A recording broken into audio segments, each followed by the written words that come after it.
For most of Banjo-Kazooie's history, the 810 note door skip was the most sought after glitch for an any percent run.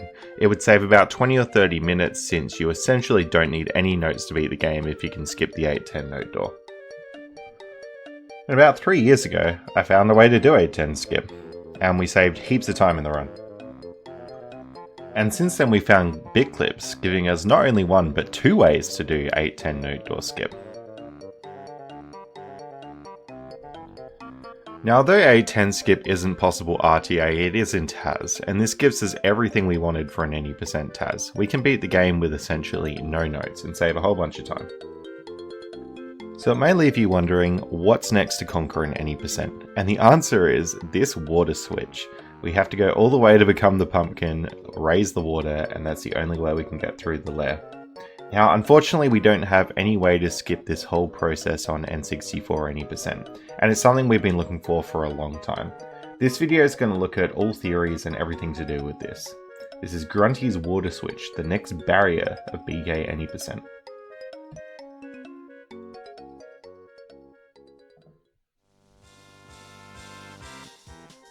So in this part of the video, we're going to look at the current any percent TAS route and how it would be improved by a water level skip.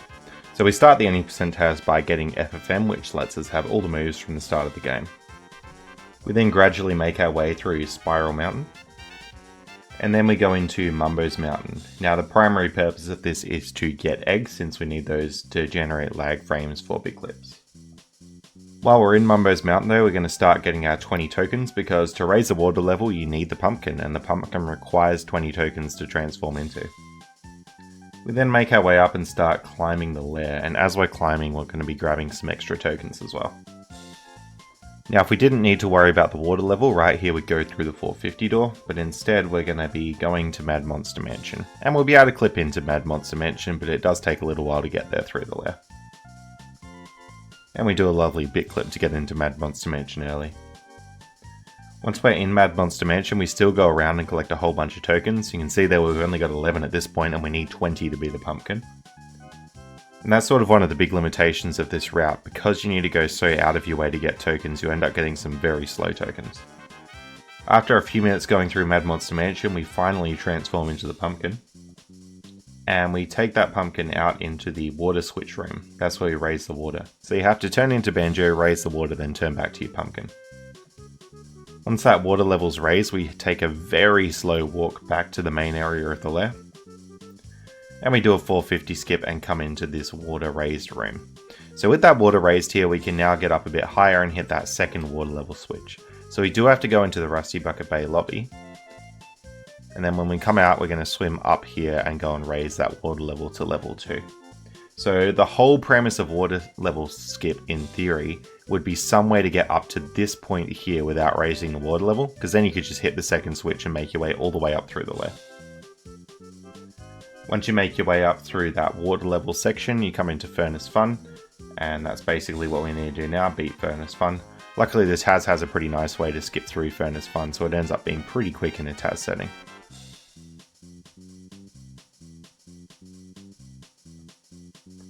After Furnace Fun is done, we do our 810 skip using a convenient bit clip here to get through. And finally we finish off with a Grunty fight, and that's a game beat.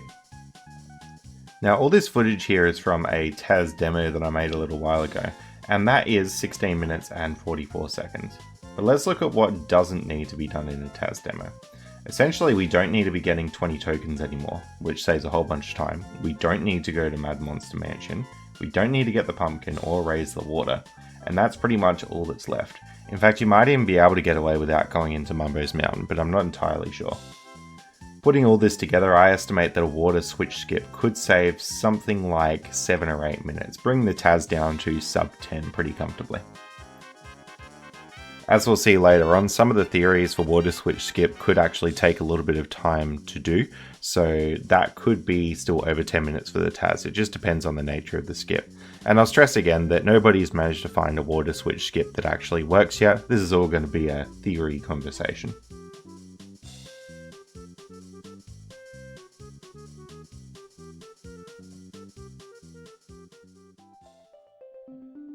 So in this section of the video, we're going to look at all the theories we've had so far to skip the water level. But before we do that, we need to talk about the 3 rooms where water level skip might be possible. This is the first room that you come into when you see the water for the first time. And essentially all that's in this room is this little tunnel down here. And if you look up, you'll be able to see the 640 note door up there and then the water level switch number 3. But as you can see, there's pretty much no way we're going to get up to this height here. The second room here is a bit more promising. You can see we're near Rusty Bucket Bay and we've essentially got this ledge up here. We would need enough height to get up to that ledge, but it's just that little bit too high. If we get up here, it's really important to note that we would have water level skip, because even though we're not at the 640 note door, we're still near this water switch number 2 here. So if we're able to press this, even with the water level down, you still get the water to come up to the proper level here, and you'd be able to get through to Furnace Fun.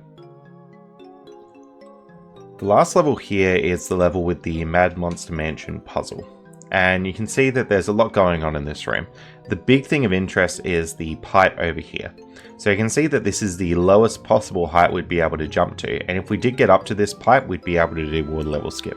All you need to do is peck it and you can go straight through. Little fun thing about this pipe as well, if you don't break it while the water's down, you'll never be able to break it, because it gets to a point where the water is so high here that the pipe's completely underwater.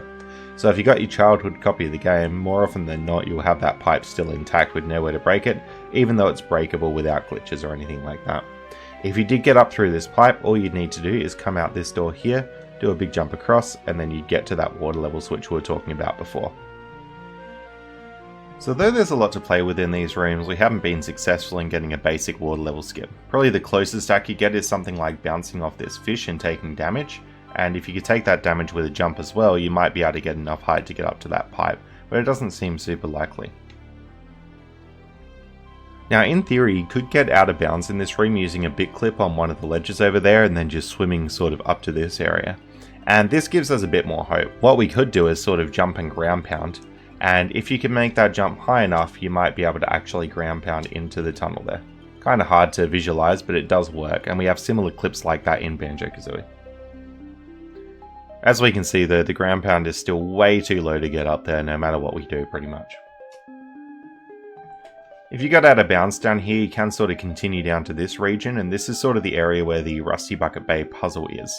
You can see the camera sort of tries to go in that room if you go underneath it. Unfortunately, there's not really any way I can see to get up here because you'd need to actually get physically up to hit the puzzle or the loading zone.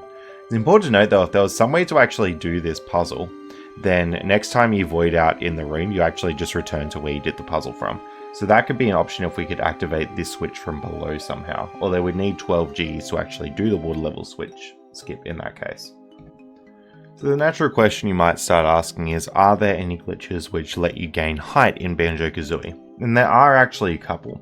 The first most well known one is called Rocket Banjo, and essentially at the start of a cutscene you just ground pound and Banjo flies up in the air.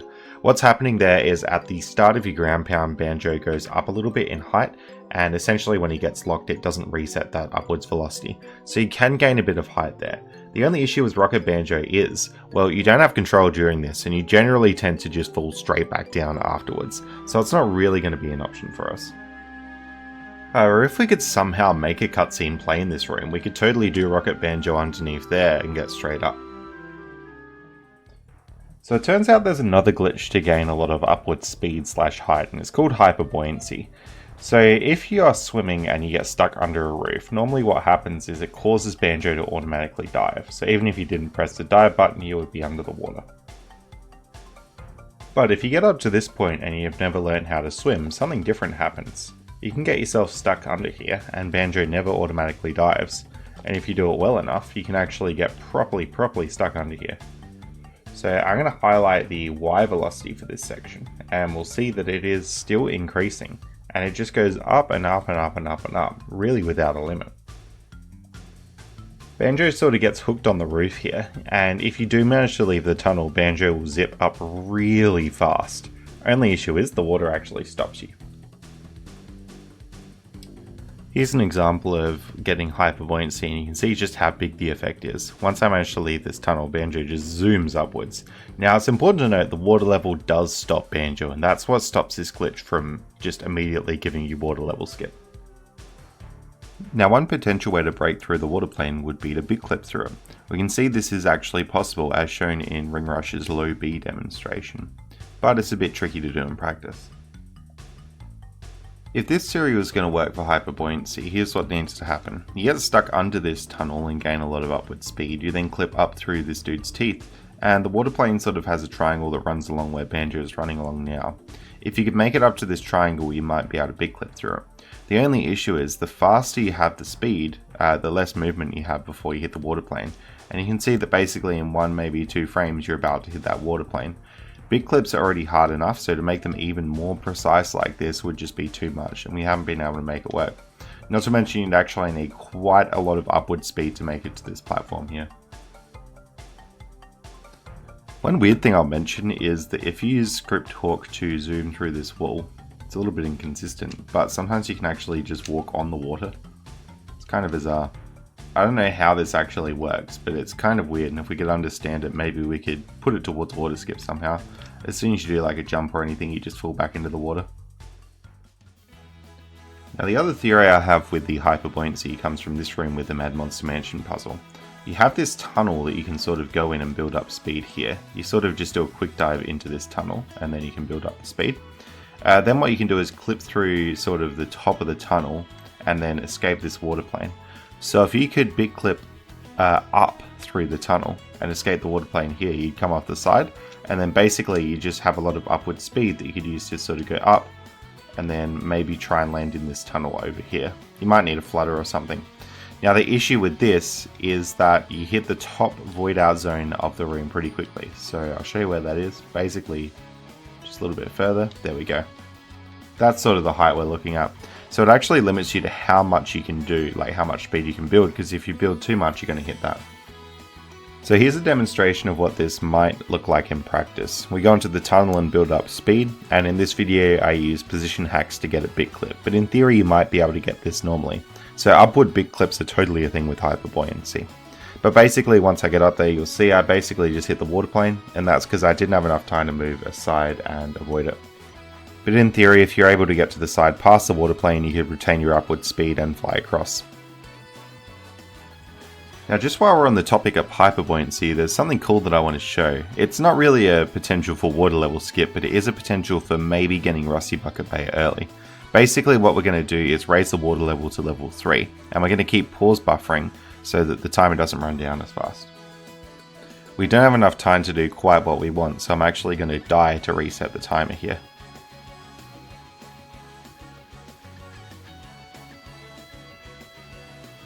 Now that we have 30 seconds, we're going to get hooked under the roof. Now it's important to note that this entire time we didn't know the dive move, and the way that we got through to this room was just when you go into a new room, you automatically get put into swimming if you're supposed to be underwater, even if you don't know how to swim. It's a bit weird. Now when the water level lowers a little bit later on, it drops gradually, but if you pause, it'll keep dropping in that time. So you pause while Banjo's still under the water, and then you unpause sort of after the water would have dropped past him, and then that lets you skip the water plane without any bit clips. Let's look at it. There we go. Now if I did manage to get over that wall, that would be RBB early. So obviously this isn't useful for like a water level skip or something, and unfortunately we couldn't get RBB early just because, well, we couldn't build up enough speed on the roof. But this really shows that the hyperbuoyancy and skipping water planes is a sound concept in theory. It's just a little bit hard to do it in practice because you can't usually break the water surface.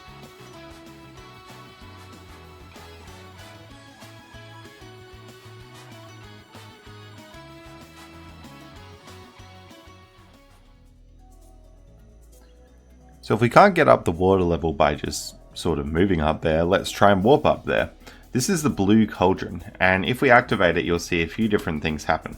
So if I activate it normally, what you'll notice is that my position is at minus 16,000 on all 3 axes. That means Banjo is sort of in cutscene mode. But if I jump into the cauldron before activating it, then you'll see the position is not set to that. In fact, if I hack Banjo to move forward, he can end up going into the level, although he couldn't ever do that in practice really. This property is something called a cutscene state, and I talked about it a lot in my video about cutscene warping on the Xbox, but those are the basics for this one. Now it turns out that if you hit 2 cauldrons at once, something really weird happens with the cutscenes. Let's have a look. So Banjo just warps over to this room, and Banjo warps to something called exit 0, which is sort of like the default exit here. Now I really stress that's actually not possible to do without hacks with those 2 cauldrons, but it is possible the other way around, doing blue then pink. So to get this glitch legitimately, you have to do the clip for FP early, and then sort of make your way up to the cauldron. You have to have both the cauldrons activated on the other side, so the other blue and the other pink cauldron active, and then we sort of fly up near the blue cauldron here. Essentially what I want to do is trigger the blue cauldron from out of bounds and then ground pound down to hit the pink cauldron. And it's so convenient that they put these cauldrons right above each other. But there we go, you trigger both, and you just end up in the Rusty Bucket Bay lobby just like that. It's so cool that it works like this. Now again, this puts you at exit 0, which is right in front of the Rusty Bucket Bay entrance, and if you had the water level down, it would be a water level skip. Now this is Banjo-Kazooie, so of course there's a catch. You have to have this blue cauldron already activated to do this glitch. And if you have it activated, well, you might as well just warp to it and get water level skip that way. So it sort of puts a damper on these plans, but in theory if we could get the warp without having this side active, then it should work to do a water level skip. I just don't see any realistic way for it to happen. While on the topic of cauldron warping, I really want to mention the cauldron near the 810 note door, or specifically the one in Furnace Fun. If I go into this cauldron and have a look at the cutscene, you'll see Dingpot talking. And that's because the default exit is right next to Dingpot on this map. In fact, if you manage to get the cauldron cutscene warp glitch on that cauldron, you could just jump straight into Dingpot and get to Grunty and beat the game. It would be a free 810 skip RTA. Unfortunately though, I don't know of any way to do this glitch without having 2 cauldrons. I've tried overlapping pretty much every cutscene I can think of with this one, but nothing really seems to work to sort of escape you from the cauldron cutscene like what the other one does. So that's pretty much all the theories on N64 that I've tried and failed at skipping water level. You might notice as well, if you look at a cheat website, you'll see this cheat which claims to raise the water level near Rusty Bucket Bay. It actually doesn't do that. If you read it carefully, it says up you go without a hitch to the water level switch. It just gets rid of the grate in front of the water level switch. But the code is pretty convenient. If you ever really can't be bothered pecking this grate, all you really need to do is go to the sandcastle, spend about 2 minutes entering this code. And then what do you know? Next time you come to the room, well, you wouldn't want the water level raised, who would want that? But you don't have to peck that pesky grate. I'm so glad they put that cheat in the game.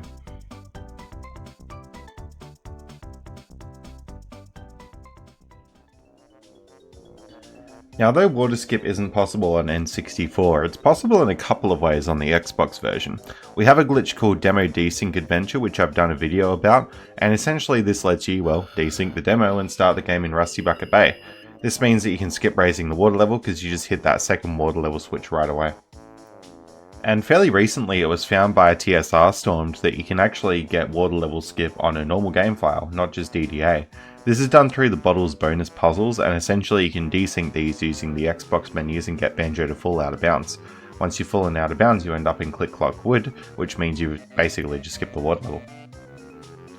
So unfortunately, although there's so many ways to do it on Xbox, we still haven't got it on N64.